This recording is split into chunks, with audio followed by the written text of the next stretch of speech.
Join approve हो गई है क्लाइंट से और मैं उनको मेल भी करती हूँ। ओके, क्या है ये आपकी मुझे तो आपकी सांसों पर भी इसके नाम नहीं था। हेलो फ्रेंड्स, मेरा नाम है एसएम सिसोदिया, आप देख रहे हैं मेरा चैनल। अस्सलाम वालेकुम दोस्तों, और आज हम बात करेंगे ड्रामा सीरियल हसरत की 14वीं और 15वीं किस्त के बारे में। शुरुआत करेंगे हमारी भाभी की स्टोरी से। तो भाभी को वही बात के भाई कहता हुआ कि जाके माफ़ी मांग लो, लेकिन भाभी कहती हुई कि मैं नहीं जाऊँगी, मेरी इज्जत घट जाएगी। लेकिन भाई कहता हुआ कि ऐसे इज्जत नहीं घटती, ऐसे तो इज्जत बढ़ती है। और बस आखिरकार भाई के हाथों मजबूर होकर भाभी वहाँ पर माफ़ी मांगने चली गई। वहाँ पर हमारी प्यारी सी सनाया सबके लिए चाय लाती हुई, सबको पिलाती हुई, सबके लिए चाय का बंदोबस्त करती हुई, अपनी सास के लिए स्टूल लाती है, फिर उसके ऊपर चाय रखती हुई कितनी प्यारी लग रही थी। आय हाय।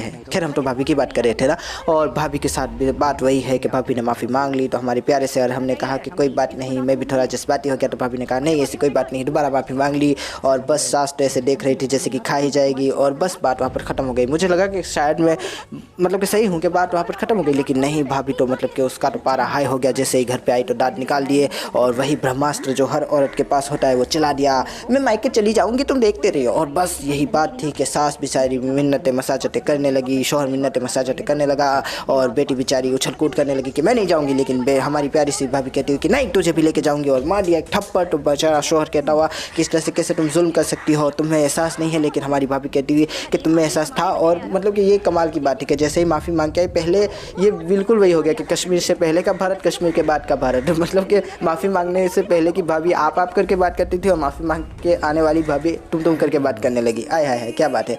उसके बाद वही बात है कि भाभी वहाँ से चली गई, बेचारी सास के हाथ जुड़े देखे, लेकिन बिल्कुल भी तरस नहीं आया। तो हमारा शौहर भी कहता जाने दे से, एक दिन क्या एक साल भी रुक के आ जाए तो भी मुझे कोई परवाह नहीं है, जाने दे से। वाह, कमाल की बात हो गई। दूसरी तरफ हमारे प्यारे से मतलब के अबीहा नाम है या कबीहा नाम है, क्या नाम है इस, और मैं बार बार भूल जाता हूँ। खैर, जो भी है, हमारी हीरोइन बेचारी मतलब के अस्पताल में, सॉरी ये क्या बोल रहा हूँ मैं, पुलिस स्टेशन में हमारे प्यार से अरहम के साथ हमजा को छुड़वाने आए, और हमने फ़ोन लगाया और बस छुड़वा दिया। और फिर दोनों ही मतलब कि खुशी खुशी घर जाते हुए प्यारा सा हमजा कहता हुआ कि मैं अपनी मोहब्बत के लिए इतना तो कर ही सकता हूँ। मोहब्बत भी कहती हुई कि काफ़ी ज़्यादा मतलब कि तुम्हें दर्द, दुख और कर्ब में डाल दिया है मैंने। दूसरी तरफ माँ बेचारी टेंशन लेते हुए कहती हुई कि मेरे बच्चे को ले गए, मेरे बच्चे को ले गए, कुछ पूछा दसिया भी नहीं, कुछ गलिया बुलिया भी नहीं, कहाँ चले गए मेरे बच्चे को लेकर। लेकिन तभी बच्चा घर पर आता हुआ तो माँ कहती हुई कि मेरी जान में जान आई, सांस में सांस आई, तुम्हें देखा तो दिल मेरा अब जाके कुछ ठंडा पड़ा है। बेटा क्या हुआ था? तो बेटा ने झूठ बोल दिया, कहा कि मैंने पैसे लिए और फिर चोरी भी हो गए, और अब वो वापस लौटाने हैं।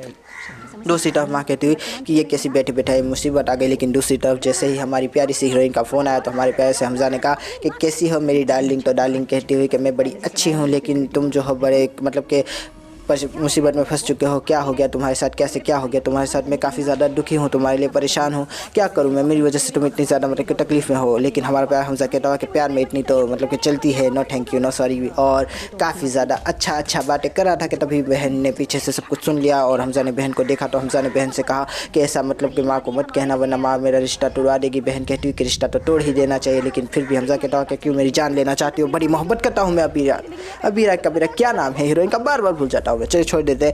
लेकिन बहन कहती हुई कि ठीक है आपकी मोहब्बत के लिए छोड़ रही हूँ, लेकिन ये अच्छा नहीं किया भाई। और दूसरी तरफ हमारी प्यारी सी हीरोइन भी सोचती हुई कि क्या करूँ, किस तरह से ज़िंदगी को आगे बढ़ाऊँ, किस तरह से पैसे कर्जा चुकाऊँ। यही बातें जो है चल रही थी कि हमारी प्यारी सी शनाया ने उसको डांट दिया, कहा कि अगर काम नहीं होता तो छोड़ दो। और शनाया का डांटना भी बनता है, क्योंकि उसके भी ज़िंदगी में इतने ज़्यादा प्रॉब्लम्स है, लेकिन वो प्रॉब्लम्स और वर्क को कभी भी मतलब कि कॉम्प्रोमाइज़ नहीं होने देती। और उसके सामने ही कोई अगर ऐसा करेगा तो उसको मतलब कि गुस्सा तो आएगा। दूसरी तरफ हमारी प्यारी सी अबीरा यही बात अपनी मतलब कि प्यारी सी माँ को कहती हुई, अम्मा जान मतलब कि वो हमारी शनाया की सास को कहती हुई, तो शनाया की सास और उसके बीच अच्छी खासी बॉन्डिंग हो गई। ये सारी बातें पता नहीं कहती थी कि 4.5 लाख जो है लौटाने हैं, किस तरह से लौटाऊंगी, मेरी इज्जत का सवाल है, क्या करूं। और इतने में ही अरहम वहाँ पर आता हुआ, हमने भी सब कुछ सुन लिया। तो क्या अरहम उसके पैसे लौटा देगा, क्योंकि उसकी लोन तो अप्रूव हो चुकी है, और लोन के पैसे उसके पास जो के ट्यो पड़े हुए हैं। तो क्या ये पैसे वो हमारी प्यारी सी हीरोइन को दे देगा, देखेंगे।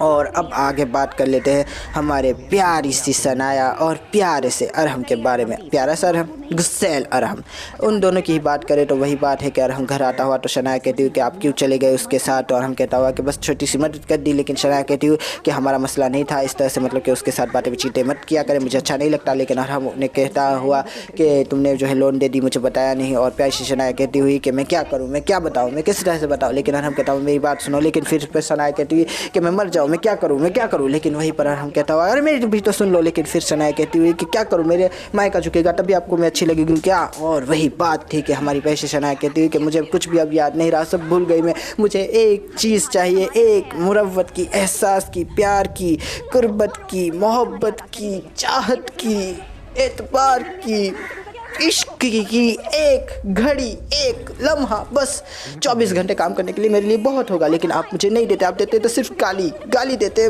मुझे जब देते हैं तो सिर्फ बिल देते हैं, सिर्फ लोन के SMS करते हैं। मुझे आप बिल्कुल पसंद नहीं आया अरहम।